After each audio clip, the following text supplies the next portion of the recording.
Let's see what the stew has for us today. Welcome to the Gnomecast, Gnome Stew's tabletop gaming advice podcast. Here we talk with the other gnomes about gaming things to avoid becoming part of the stew, so I guess we'd better be good. This episode is brought to you by awesome Patreon backers like the capricious Carl Helpard, the superlative Scott Adams, and the garrulous JM Gerrymander. Today we have myself, Ange, along with our newest gnome, Tangible Day, or Andrew. We're going to skip the whole get to know a gnome question because this whole episode is about getting to know Andrew. Hi, Andrew. Welcome to the Gnome Stew. Hey, thanks for the invite. Glad to be here. Awesome. I think we added you as a full gnome a few months ago, but we just, various scheduling difficulties couldn't quite get in time to record the podcast. Earlier in the summer, but we got really busy when school started up with the kids. Yeah. So let's head right into our first question. What is your gamer origin story? How did you start playing RPGs? So I actually started playing way back in the 80s or early 90s in Dungeons & Dragons Advanced Dungeons & Dragons. I think that was second edition. And of course, that kind of diminished as I grew older. I picked it up again a couple years ago when the D&D Adventures Leagues were a thing. I mean, they're still a thing. Yeah, so I've been doing it for a while, but, of course, COVID threw a wrench in things. Oh, yeah. COVID threw a big wrench in a lot of things. So you kind of had a gap probably, between college and picking it up again later in life? Yeah, so I went to school, right? So college, and then I went to graduate school, and then I got a job, I got married, and all those life things got in the mix. And of course, whenever you play a role-playing game, tabletop role-playing game, you need these nice sizable chunks of time to get a good campaign going. And then as you get older, the logistics of getting adults to get together is like herding a bunch of cats. And oh God, yeah. So you know what I'm talking about with that. Yeah. But until COVID hit, I was playing maybe every month.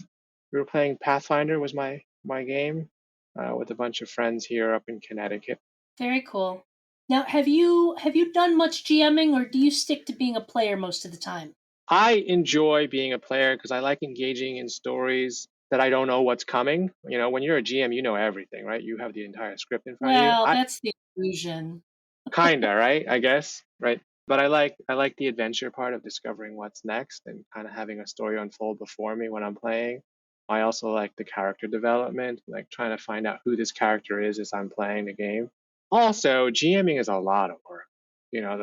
The prep work and the planning, and I just don't have that, not the interest, but just the commitment of planning and making sure everybody is having fun. That's hard.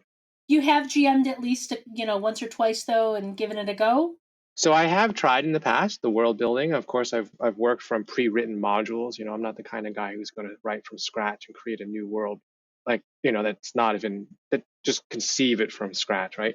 I've worked from modules that have been written before. Yeah. Those are fun because you have all the maps made for you. You have all the characters and the NPCs all laid out for you. The monsters are all out. You kind of have a guess of what to do next. Yeah. My only trouble with modules is sometimes I read them and I'm like, you have never actually had a table full of real players, have you? Because they sometimes throw things in that I'm like, my players are not going to react that way. They're not going to do that thing that you say they're going to do. I mean, that's the challenge, right? You don't want to railroad your group, right? Oh, yeah, absolutely not. And that can be tempting when you're running a game and you want things to go just perfect. But at the same time, that's not fun, too. You want your players to improvise as well. I guess that's the struggle of GMing. And to all the credit to the folks who do write modules, it's got to be hard to write out the ideas for the adventure and the module and try and account for the ways the players are going to interact with things differently than you expected. Yeah. So what style, mostly we've talked about, D&D and Pathfinder. What style of games do you like?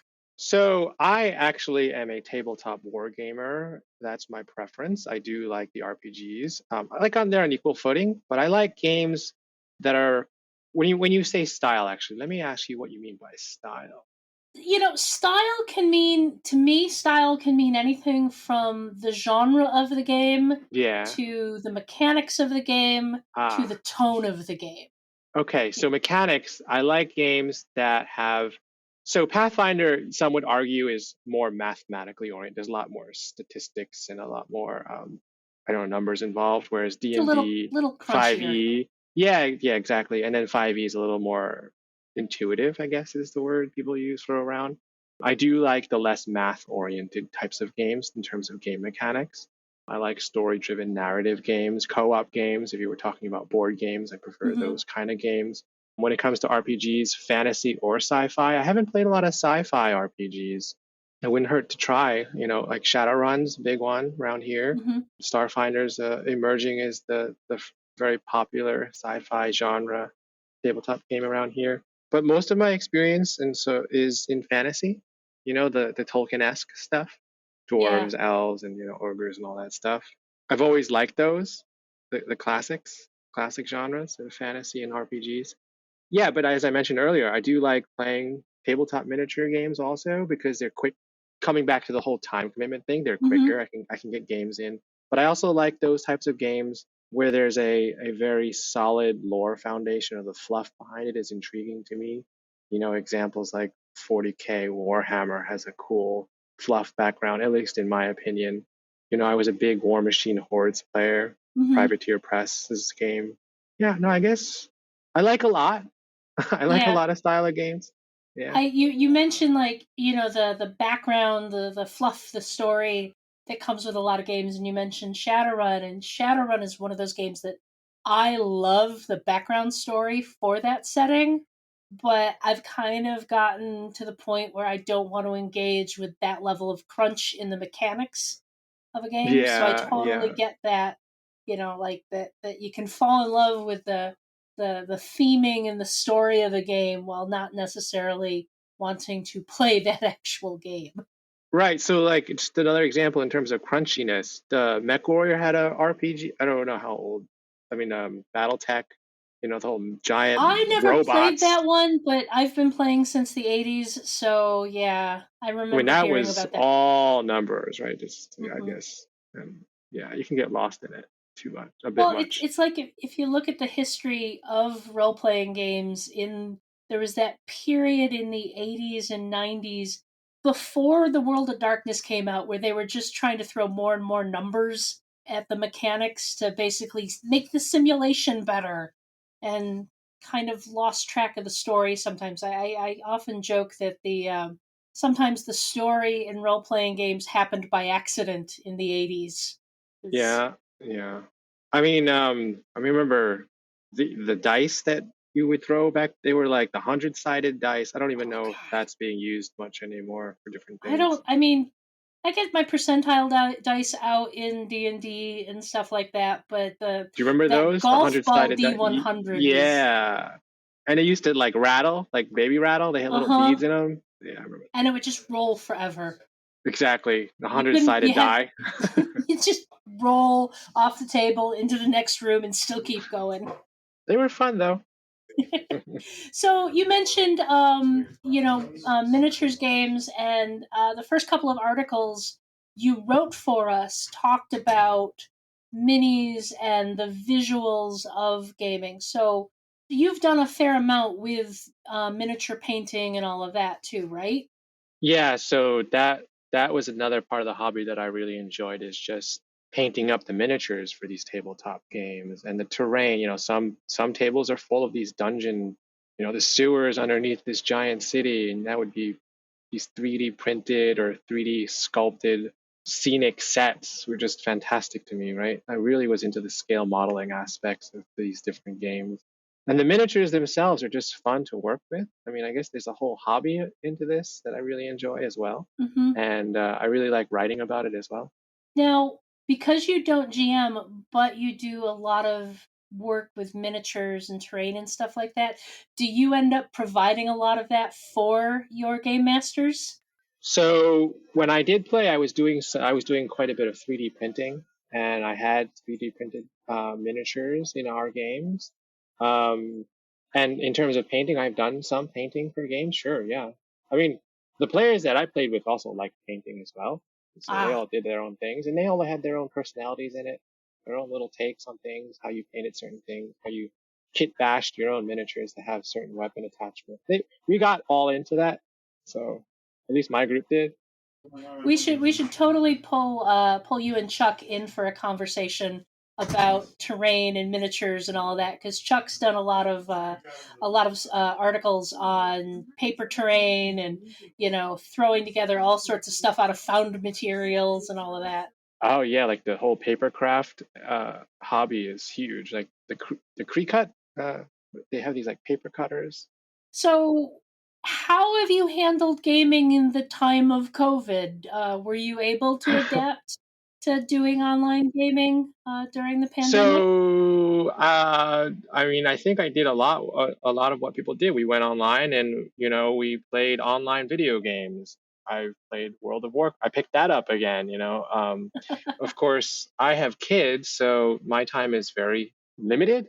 So, I played World of Warcraft. I played Pillars of Eternity. I don't know if people know what that is. It's an RPG also, top down. I played, these computer RPGs, all the stuff that we all like. Baldur's Gate 2, I actually got downloaded again. I played that. But I haven't played any tabletop RPGs online virtually, Ah, although I hear that's a thing. yeah, no, my group ended up transitioning to using Roll20 and some of Yep. the other virtual tabletops and just continuing our games online. But I definitely understand what you're talking about with World of Warcraft, because those MMOs, they can really start eating at your time if you're not careful about it. Yeah, I mean, well, they're fun, and you get to still get social. You can socialize with your friends, and I so know I found with myself personally, I have to be very careful with those games because I end up getting caught up in the FOMO, fear of missing out, and basically like, well, my friends are all playing now. I wish I could be playing now, and end up getting very obsessed with trying to play the game as much as possible, and that doesn't always work when you've got other things going on in your life. yeah. So I think one of the things that maybe made me hesitate playing virtually more was there's a lack of the physicality of the actual playing in person. I think part of it that I enjoyed was bringing the snacks and sharing the junk food and, ordering an Uber Eats, during a gaming session and throwing dice, actual real dice, and throwing Oh them yeah. around. And like, hey, what did you roll? Oh, can I borrow your D6s? I need some more D6s. And so you reach across the table and you got like those little nuanced, subtle things about playing in person, I miss. And I don't, there's no way virtual, D20 or whatever guys people are using is going to compensate for any of that. No, and I totally get that because I missed all of that stuff as well.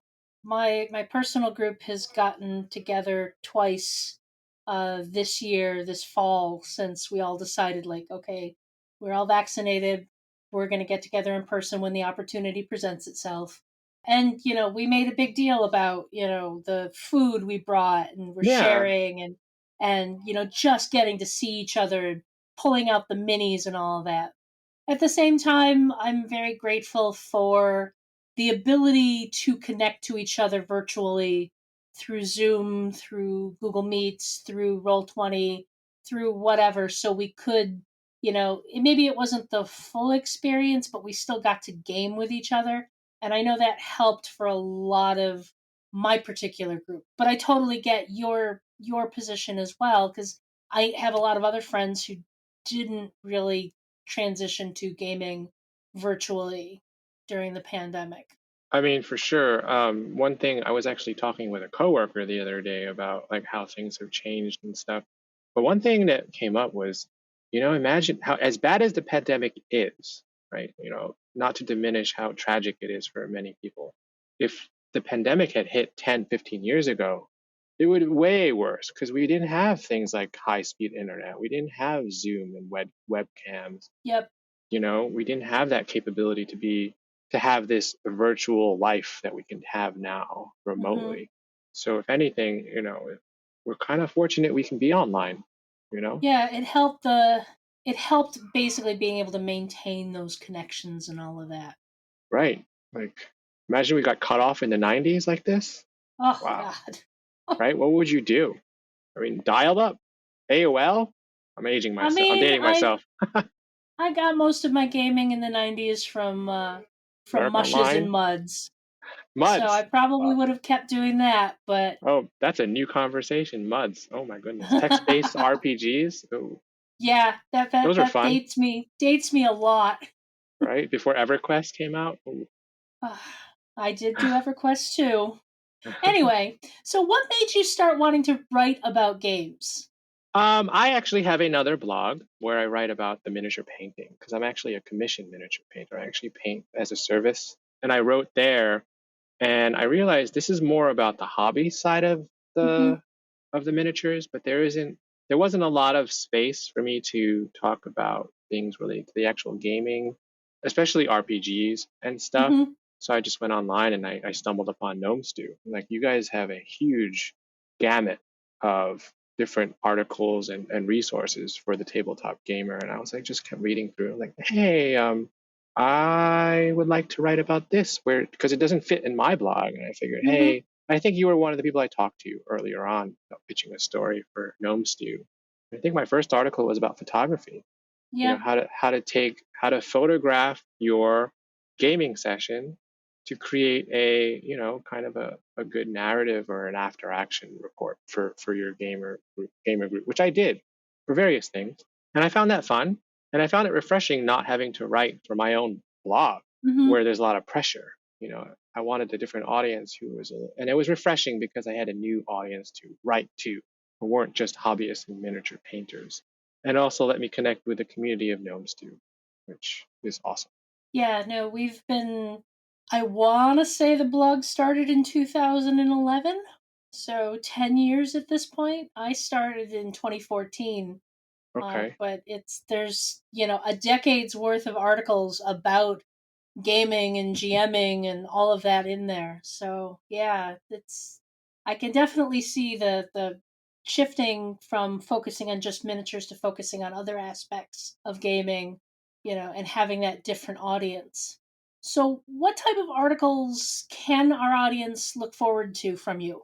So I'm coming, well, there's a lot of things I could write about, but the thing that I tend to like writing about is focused on the art Mm-hmm.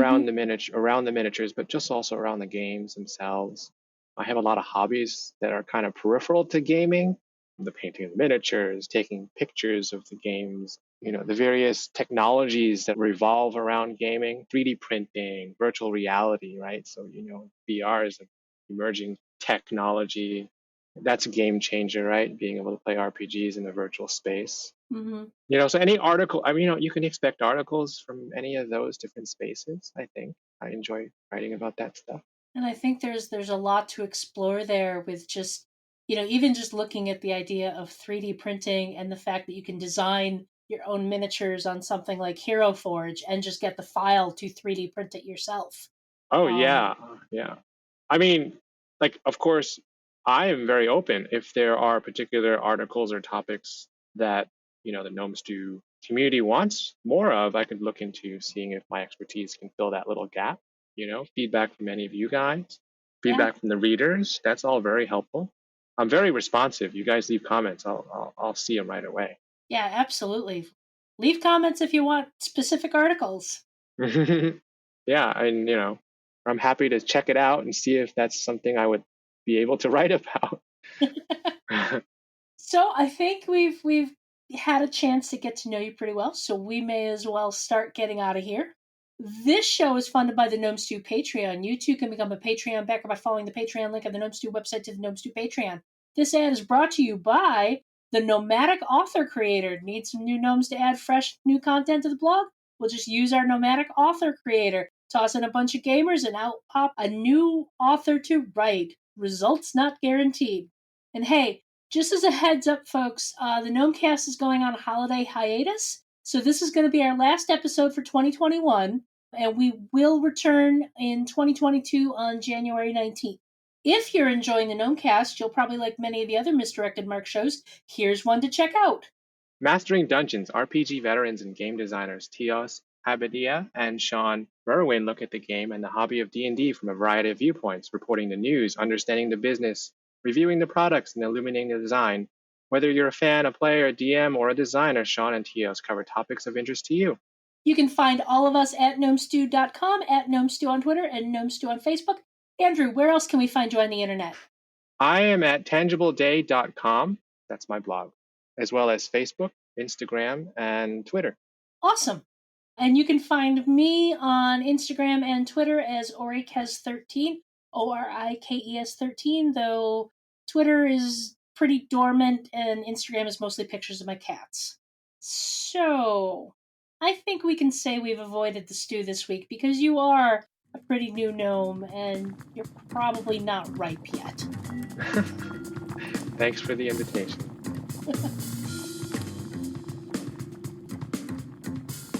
Gnomecast is hosted by Misdirected Mark Productions, the media arm of Encoded Designs.